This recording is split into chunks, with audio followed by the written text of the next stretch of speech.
নবুয়ত প্রাপ্তির পর দীর্ঘ 9 বছর যাবৎ নবী করিম সাল্লাল্লাহু আলাইহি সাল্লাম পবিত্র ভূমি মক্কা নগরীতে দিন প্রচার করিতে থাকেন এবং জাতির হিদায়াতের জন্য সর্বাত্মক চেষ্টা করিতে থাকেন। এই সময় স্বল্প সংখ্যক লোক যাহারা ইসলাম গ্রহণ করিয়া হুজুরে পাক সাল্লাল্লাহু আলাইহি সাল্লামের প্রতি সাহায্য ও সহযোগিতা করিয়াছিলেন, তাহারা ব্যতীত অধিকাংশই কাফেরই হুজুর সাল্লাল্লাহু আলাইহি সাল্লামের সাহাবায়ে কিরামের প্রতি অকথ্য অত্যাচার করিতেছিলেন। তাহারা ঠাট্টা বিদ্রুপ করিত এবং নির্যাতনমূলক যা ইচ্ছা তাই করিত। অমুসলিম হওয়ার সত্ত্বেও যাহারা হুজুরে পাক সাল্লাল্লাহু আলাইহি সাল্লামের প্রতি সহানুভূতিশীল ছিলেন, হুজুরে পাক সাল্লাল্লাহু আলাইহি সাল্লামের চাচা আবু তালেবের তাদের মধ্যে অন্যতম ছিলেন। যখন তার ইন্তেকাল হইয়া গেল, তখন কাফিরগণ প্রকাশ্যে ইসলাম গ্রহণে বাধা দিতে লাগিল ও মুসলমানদের প্রতি অমানবিক নির্যাতন করিতে আরম্ভ করিল। এমনটাই অবস্থায় নবী করিম সাল্লাল্লাহু আলাইহি সাল্লামের উদ্দেশ্য তায়েফ গমন করিলেন যে হয়তো সেখানকার বিখ্যাত সাকিব গোত্রের লোকেরা ইসলাম গ্রহণ করিবে, মুসলমানগণ কাফিরদের অত্যাচার হইতে নাজাত পাইবে এবং ইসলাম প্রচারের ভিত্তি মজবুত হয়ে যাইবে। তায়েফ পৌঁছিয়া হুজুরে পাক সাল্লাল্লাহু আলাইহি সাল্লামের 3 জন প্রভাবশালী লোকের সহিত সাক্ষাৎ করিলেন এবং তাহাদেরকে দ্বীনের দাওয়াত দিলেন ও আল্লাহর নবী অর্থাৎ হুজুরে পাক সাল্লাল্লাহু আলাইহি সাল্লামের সাহায্য করিতে আহ্বান করিলেন। কিন্তু তাহারা দিন ইসলাম কবুল করা তো দূরের কথা, আরব জাতির বৈশিষ্ট্য মেহমানদারি ও অতীতের প্রতিও অত্যন্ত অভদ্র ও রুক্ষ ব্যবহার করিল। এক ব্যক্তি বলিল, তোমাকে নাকি আল্লাহর নবী করিয়া পাঠাইলেন? দ্বিতীয় ব্যক্তি বলিল, নবী করিয়া পাঠাইবার জন্য আল্লাহ বুঝি তোমাকে ব্যতীত আর কোনো লোককে পাইলেন না? তৃতীয় ব্যক্তি বলিল, আমি তোমাদের সহিত কথা বলিতে চাই না।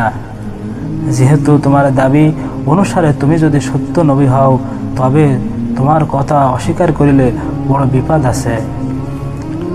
আর যদি তুমি মিথ্যাবাদী হও, তবে এহেদের মিথ্যাবাদীর সহিত আমি কথা বলিতে চাই না। অতএব হুজুর সাল্লাল্লাহু আলাইহি সাল্লামের সাহস করিয়া অন্যান্য লোকদের সহিত কথা বলার ইচ্ছা করিলেন, কিন্তু কেহ তার সহিত আলাপ করিতে সম্মত হইলেন না। বরং রুদ্ধ কণ্ঠে সকলে এক বাক্যে বলিল, এখনই তুমি আমাদের শহর হইতে বাহির হইয়া যাও, যথা ইচ্ছা তথায় চলিয়া যাও। হুজুরে পাক সাল্লাল্লাহু আলাইহি সাল্লাম তখন সম্পূর্ণরূপে নিরাশ হইয়া ফিরিয়া যাইতেছিলেন। তখন তাহারা শহরের দুষ্ট ছেলেদেরকে তাহার পিছনে লেলিয়া দিল। ছেলেরা হাতে তালি বাজাইয়া ঠাট্টা বিদ্রুপ করিতে লাগিল। এমনকি প্রিয় নবীজির উপর এমনভাবে ইট পাটকেল ও পাথর নিক্ষেপ করিতে লাগিল, প্রিয় নবীজি সাল্লাল্লাহু আলাইহি সাল্লামের মোবারক শরীর হইতে রক্তধারা প্রবাহিত হইতে লাগিল ও জুতা মোবারক পর্যন্ত রক্ত রঞ্জিত হয়ে গেল।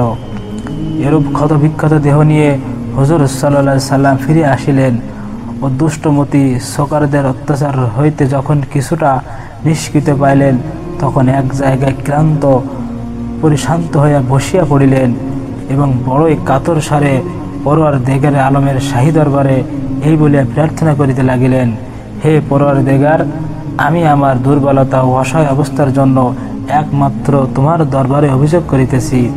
হে রহমান রহিম, তুমি একমাত্র দুর্বলদের পরওয়ারদিগার।